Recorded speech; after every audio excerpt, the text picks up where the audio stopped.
All right, so I want to kind of talk to you about these pistons. This is our SCAT 6-inch 200 thousandths rod, and it is a full floating bushed rod. So that what that means is that the piston pin is going to float in the rod and that bronze bushing in there, and it's a pretty snug fit. And of course the pin also obviously is going to float in the piston. It's a full floater, and it uses these they call these poly locks. Now I want to show you this. I've done this in a couple other videos, but a lot of people struggle with these locks trying to get them in. They'll try to force this in there, and they get a couple of pocket screwdrivers and they're tearing up the bore and everything. This poly lock is actually designed to be spread apart, and the only tools you need to put these in is right here if you do this correctly. So I'm going to show you a foolproof method to put these in. The first thing you need to do is you need to take and you need to pull this thing apart.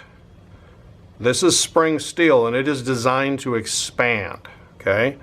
You need to pull it apart just like an accordion, just like that. Just open that thing up like that, and it should look like that once you get it opened up. Now, you got to make sure you got the right orientation on this.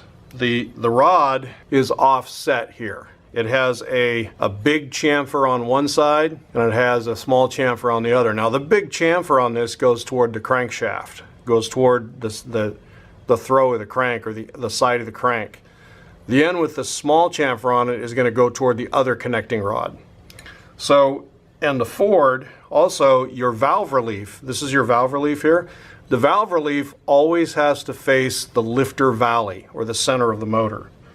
So in this case, in order to get that right, let's say our lifter valley is over here, we have to put this rod on here so that our bearing notches are facing the outside of the block. Or the bearing notches, these locating notches, I've just got a bearing in here for mock-up purposes, but the two locating notches on the bearing are going to go opposite of the valve relief.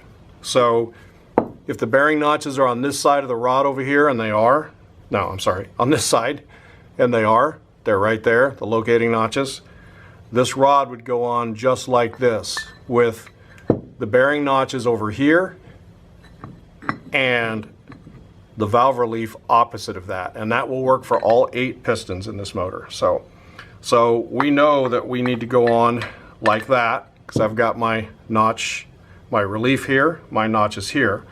So this is going to go right in just like this. Now, you always want to put just a little bit of lube on this. You don't want this to go in dry. I've already pre-lubed this with a little bit of engine oil.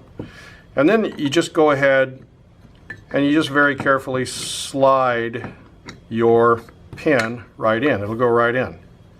Now, to get this lock, now that I've got this expanded like an accordion, you just get the first edge of that. There's a groove in here, right? It's all very groovy. Okay, dad jokes. Get the first edge right into the groove, and then you're just going to follow that thing around.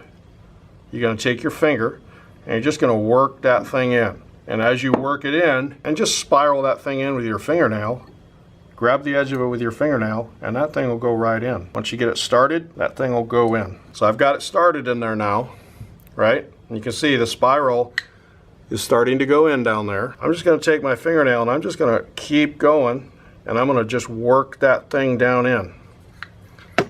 And it's actually fairly simple. You don't need a pocket screwdriver or anything like that. Basically all you need is your fingernail, and you can see I'm just being gentle and careful with it, and I'm gently working that poly lock down into that groove. And you can see that that thing is going in. Just grab the edge of it right there with your fingernail, and once you get to this point, it's actually just going to follow that groove and go right in. All right, there's my last little bit of it right there. There's the edge. You can see that the edge of that is still sticking up right there. I don't quite have it in, but you know, I've got most of it in. So I'm just going to push that last little bit in, and there you go. Your poly lock is installed. Now make sure it's in the groove all the way around. okay? And that's how you put the poly locks in. Spread it like an accordion and work it in with your finger and it goes right in. It might take a little practice to get them. I was one of those guys years ago, probably 20 years ago when I first started using these, that I was trying to put it in like this. And I was working in and I struggled with it and I was gacking the piston in there and everything. Well, the problem is I had no idea what I was doing. So one day a journeyman technician, journeyman engine builder, saw me doing that and he had pity on me. And he said, look, kid, let me show you how to do this. So he showed me to spread it like an accordion, right? And what's crazy is if you actually read the directions, which I should have done, it tells you to do this. So, and then you just work it in with your finger, okay? So that's, and then once you get that done, your piston rod is ready basically to go into the engine.